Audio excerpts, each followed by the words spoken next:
খেতিয়কসকলে নিজৰ কপালৰ ঘাম সিঁচি পথাৰত সোণোৱালী সপোন উপজায়। কিন্তু তেওঁলোকৰ নিজৰ সপোনবোৰৰ বাৰু কি হয়? আবৃত্তি কৰিছোঁ মই পুলকজ্যোতি শৰ্মাই এটি নিজে ৰচা কবিতা আঘোণাৰ কপালৰ ঘাম। আঘোণাৰ কপালৰ ঘামবোৰ সোণোৱালী ঢৌ হৈ পথাৰ উপচি ৰ'ল। পিছে তাৰ কণমানি পোনাটোৰ গুটি গুটি সপোনবোৰ দেখোন মহাজনৰ ভঁৰালতহে থোপ খাই ৰ'ল। চেঙেলীয়া পোনাৰ ঘামে বাপেকৰ ঘামৰ সৈতে তুলিলে সেউজ সোণোৱালী ঢৌ ধাননিত। পোনাৰ পাহুৱাল কান্ধত জিৰি জিৰি সুৰ তুলি ডাঙৰি জিৰাল গৈ পিছে মহাজনৰহে পদূলিত।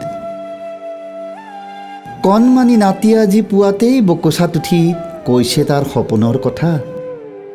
শুনি আঘোণাৰ খোলামুখত বিৰেঙিছে হাঁহি, কেনিবা গ'ল দুখ বেথা। হয়ে শুনিছ, আমাৰো হ'বগৈ হ'বগৈ। দেও ল'ৰাৰ পুৱতি নিশাৰ সপোন আকৌ ফলিয়াই নহয়।